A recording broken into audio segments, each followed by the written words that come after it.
Hai guys, balik lagi sama Mimin. Kali ini kita bakal lanjutin alur cerita Hyunmo lagi. Bagi yang belum lihat part sebelumnya, bisa cek link playlist yang ada di deskripsi. Link traktiran kopi juga ada di situ ya. Buat yang nanya Kang Kuli kapan, belum tahu, belum ada update. Kemarin cuma ada Q&A doang. Jadi langsung aja ke ceritanya. Part kemarin berakhir, di mana Hyunmo yang berhasil menyelesaikan quest bertahan hidup pun akhirnya bisa kembali ke tempat asalnya. Tanpa pikir panjang, Hyunmo pun meminta bantuan Yomin untuk menjual batu kristal hasil tambangnya. Dan Hyunmo pun mendapatkan banyak uang dari sana. Namun, yang tak ia ketahui adalah orang yang membeli kristalnya merupakan hunter terbaik di Korea, Lee Tae-jae. Dan scene pun lalu berlanjut, di mana Kang Hyunmo sedang melakukan latihan di neraka untuk memperkuat fisiknya. Setelah melakukan beberapa percobaan, akhirnya dia tahu kalau ia dapat bolak-balik dari neraka dan rumahnya sesuka hati. Dan waktu yang berjalan di neraka itu sama seperti waktu di dunia nyata. Tapi terdapat suatu masalah di mana saat ia memasuki neraka, ia selalu berpindah-pindah tempat posisi. Dia pun mengamuk-amuk karena tempat spawnnya harus berpindah-pindah. Dan juga tentang skill legendnya, yaitu Battle Hyper. Kang Hyunmo menjadi sedikit mengerti tentang skill ini. Di mana dengan skillnya ini, dia dapat memprediksi semua gerakan musuh dengan tepat. Dan juga skill ini dapat memperkuat serangan pemiliknya. Kang Hyunmo pun lalu mencoba skillnya dengan meninju sebuah samsak. Saat ia mengaktifkan skill ini, serangan yang mengenai samsak itu pun semakin menguat. Dan juga kecepatan serangannya juga terus bertambah dengan signifikan. Dan juga skill ini dapat mempermudah Hyunmo untuk menyerang titik vital dari targetnya. Dan bruak, dengan tinjuan yang sangat kuat, Kang Hyunmo pun langsung menghancurkan samsak yang ia pukuli. Rasa percaya diri Kang Hyunmo pun semakin bertambah dengan adanya skillnya. Dan bertepatan dengan itu, quest selanjutnya pun muncul, di mana Kang Hyunmo harus mengalahkan 5 buah boneka untuk pemula. Sontak Kang Hyunmo pun ngamuk-ngamuk dan protes ke sistem. Dia udah level 7, masa dikasih quest pemula?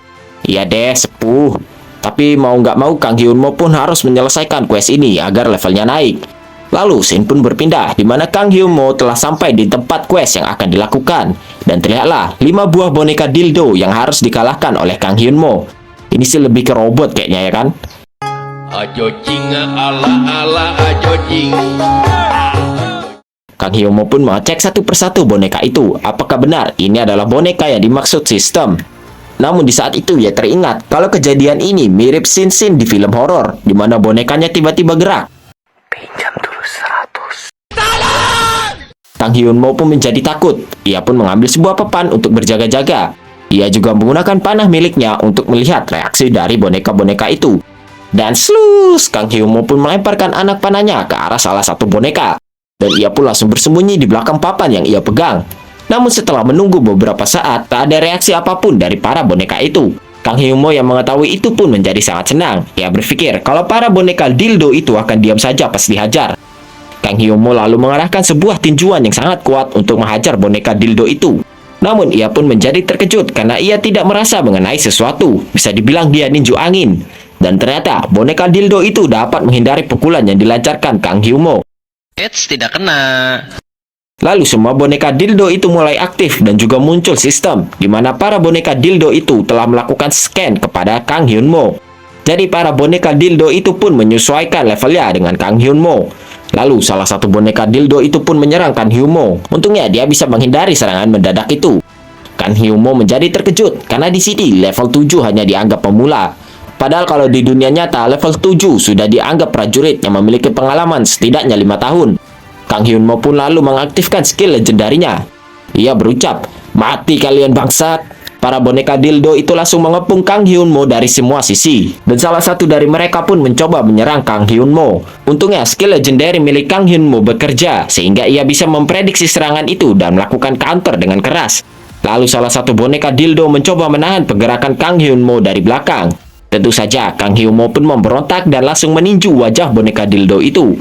Wajah dari boneka dildo itu pun langsung hancur akibat menerima pukulan Kang Hyunmo. Namun, mereka pun langsung mengaktifkan sparring level 2. Dan secara beramai-ramai, para boneka dildo itu langsung menahan seluruh pergerakan Kang Hyunmo. Dan salah satu dari mereka akan menghajarnya.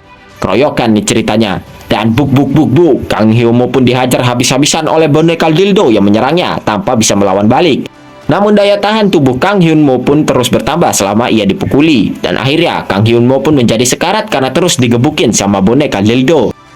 Namun berkat titel yang ia punya, health dari Kang Hyun Mo pun langsung dipulihkan. Dan karena para boneka dildo itu mainnya keroyokan, Kang Hyun Mo pun merubah strateginya, di mana ia akan menggunakan senjata. Ya, walaupun cuma kayu doang sih.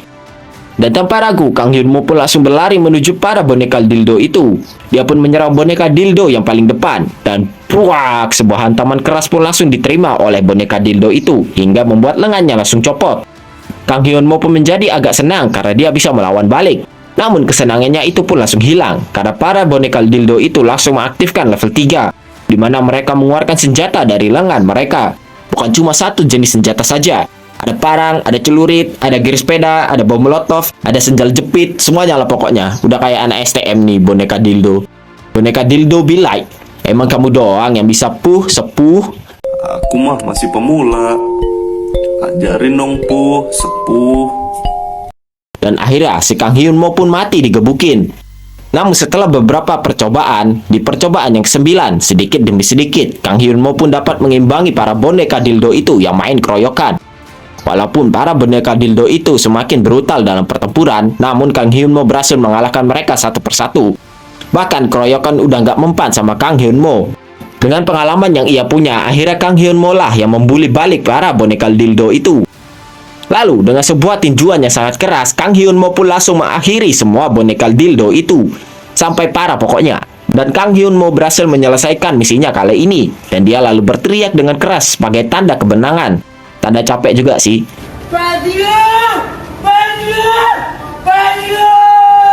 Kang Hyun Mo pun langsung rebahan di lantai karena dia udah capek banget lawan para boneka dildo itu yang katanya pemula, malah sepuh semua.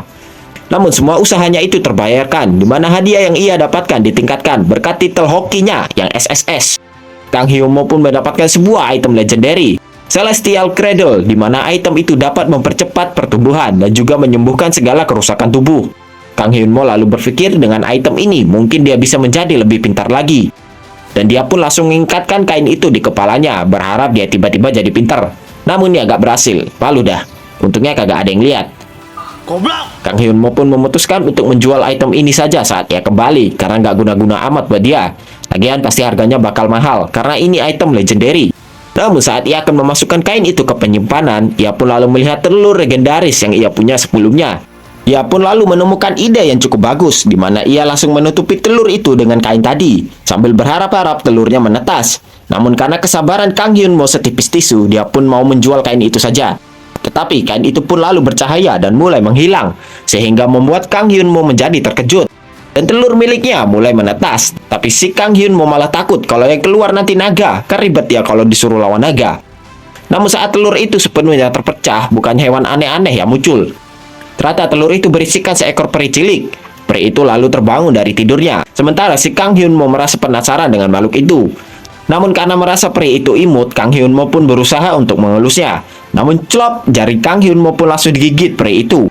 Sontak Kang Hyun Mo pun langsung melemparkan peri itu dan melepaskan jarinya. Sakit goblok, ucap Kang Hyun Mo. Peri itu lalu berkata kalau ia kelaparan. Kang Hyun Mo pun memberikan permen kepada peri itu untuk dimakan. Namun peri itu tidak mau makan permen itu. Kang Hyun Mo pun lalu bertanya, kalau gitu mau apa lu pendek? Dan peri itu langsung menunjuk Kang Hyun Mo. Dasar asu, ucap Kang Hyun Mo. Namun ujung-ujungnya Kang Hyun Mo membiarkan peri itu untuk menghisap darah miliknya. Kang Hyun Mo pun meminta peri itu untuk selesai nyedot darahnya. Ah, tanggung bang, belum juga 1 liter, ucap nyamuk itu. Setelah puas ngedot darah Kang Hyun Mo, peri itu pun langsung berhenti. Kang Hyun Mo berpikir kalau peri ini adalah nyamuk, soalnya dia kan dari nyamuk. Namun tiba-tiba peri itu berkata, darahmu nggak enak cok, kayak cat tembok. Sekarang mana makanan penutupnya? Kang Hyun Mo pun sontak ngamuk dan mencengkram si peri babi itu. Coba ngomong lagi, tak jejelin baygon kowe entar ya. Ampun, tadi enak kok darahnya, ucap peri itu yang minta ampun. Ya udah deh, berhubung aku orangnya baik, rajin menabung, dan gak main Candy Crush Zeus, aku maafin. Kang Hyun Mo pun memperkenalkan dirinya. Dia juga bertanya identitas peri itu, namun peri itu berkata kalau ia tidak ingat. Kang Hyun Mo pun semakin beranggapan kalau peri itu adalah nyamuk. Aku bukan nyamuk, cok, teriak peri itu. Namun ia pun lalu mengingat siapa dirinya. Dia adalah makhluk yang harusnya muncul di akhir dunia. Kang Hyun Mo pun bertanya, apakah peri itu bertugas untuk menyelamatkan dunia? Namun peri itu menjawab, kalau ia bertugas untuk memakan semua makhluk hidup yang tersisa di waktu itu. Sontak Kang Hyun Mo pun langsung menjadi syok parah. Anjir cok, apa tak bunuh sekarang aja ya? Pikirnya. Namun ia pun mengesampingkan hal itu karena si peri ini baik-baik saja setelah meminum darahnya yang beracun. Wong Goblin kemarin aja tangannya langsung leleh ya kan? Kang Hyun Mo pun juga tidak bisa melakukan apapun kepada peri itu. Soalnya skill Battle Hyper-nya tidak menganggap peri itu sebagai musuh dan level peri itu juga tidak diketahui. Kang Hyun Mo pun akhirnya pasrah saja. Bang, bisa makan lagi kagak? Tanya peri itu. Lihat mukaku, apakah menurut Anda saya setuju? Jawab Kang Hyun Mo. Kang Hyun Mo lalu memberikan nama kepada peri itu. Ia menamainya Reinan. Peri itu pun senang dengan nama itu. Ia berkata, kalau nama itu terdengar seperti panitia akhir zaman. Sontak Kang Hyun Mo pun menjadi merinding mendengar hal itu. Ia pun meminta Reinan untuk berhenti berbicara tentang kiamat.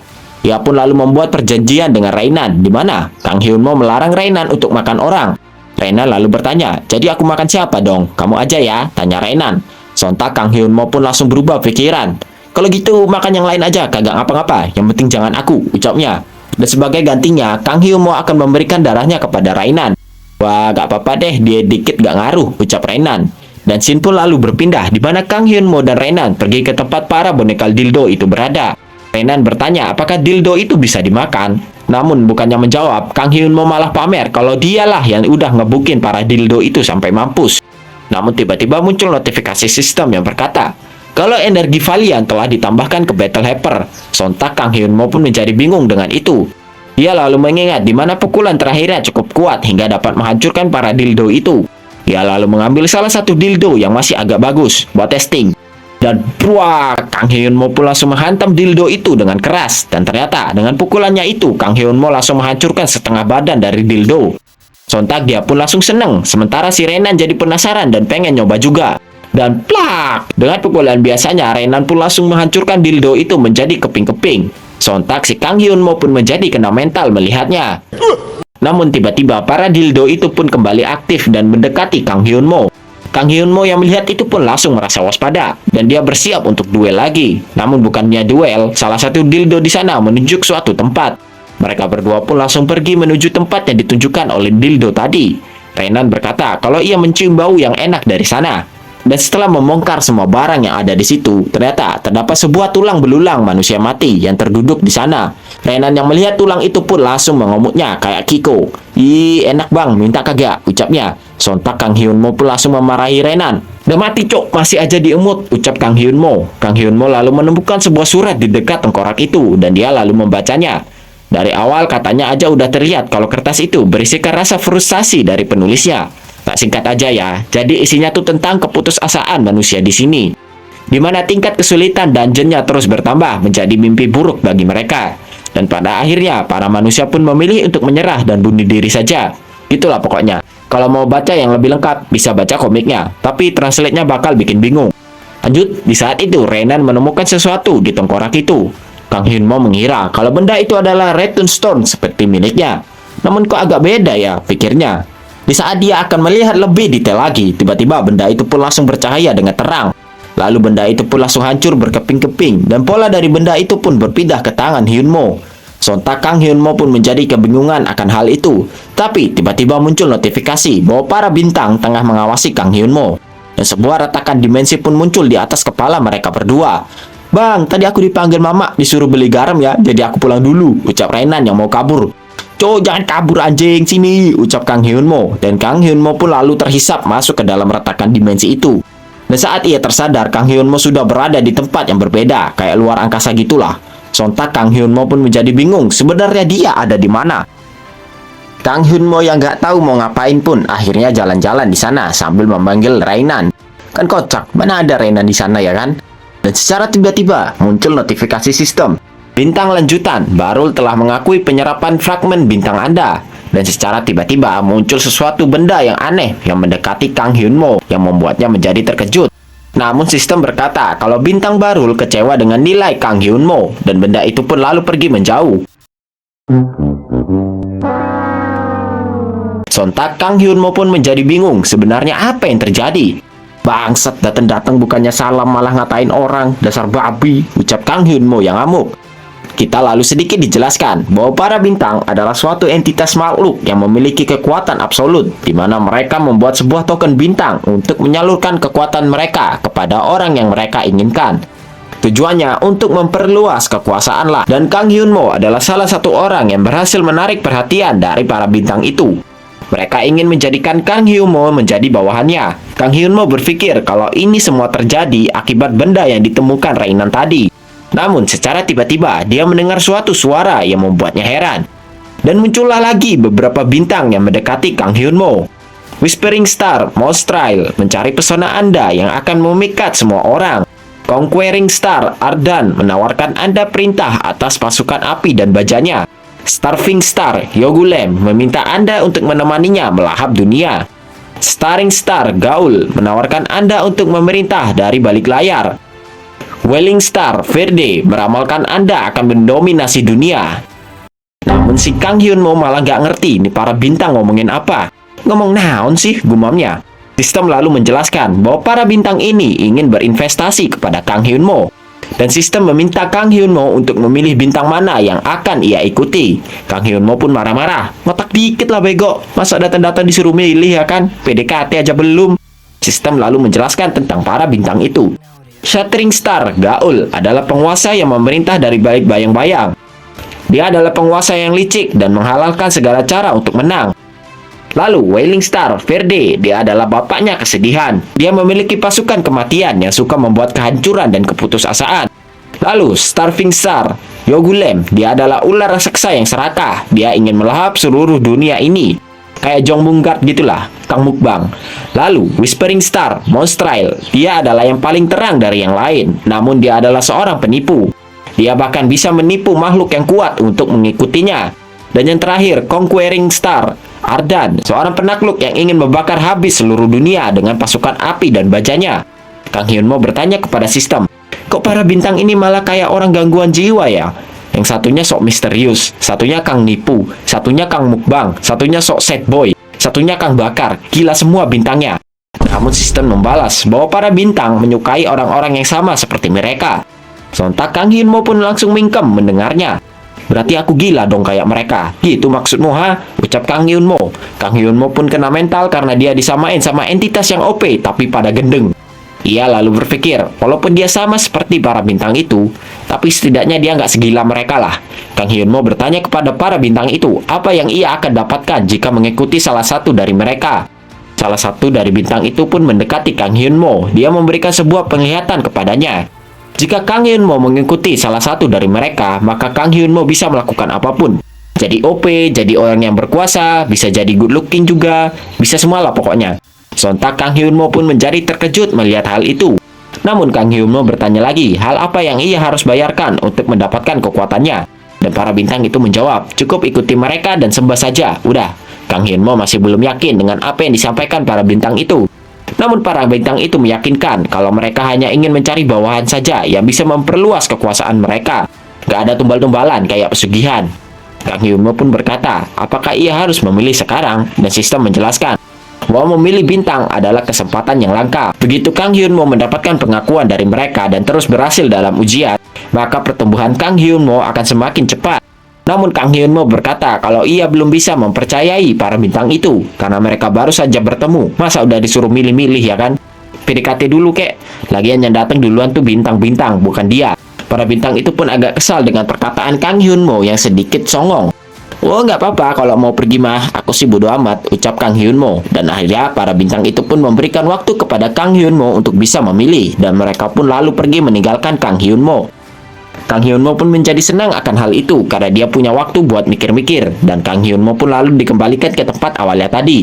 Tapi ternyata terdapat satu bintang yang belum pergi. Kang Hyun-mo pun bingung kenapa bintang ini masih nempel sama dia. Dan lalu bintang itu pun melakukan sesuatu hingga membuat Kang Hyun-mo merasa tersetrum. Dan bintang itu lalu pergi. Rupa-rupanya bintang itu memberikan sedikit kekuatannya kepada Kang Hyun-mo. Dan berkat itu Kang Hyun-mo mendapatkan skill legendary yaitu Domination. Kang Hyun-mo pun sontak senang karena dia dapat skill gratis dari bintang itu, padahal dia disogok. Kang Hyun-mo berpikir mungkin para bintang itulah yang menciptakan era baru di dunianya. Dan juga para bintang itulah yang menciptakan kesulitan tingkat neraka hingga umat manusia musnah. Kang Hyun-mo berpikir bahwa dia harus bisa mendapatkan lebih banyak informasi tentang para bintang ini.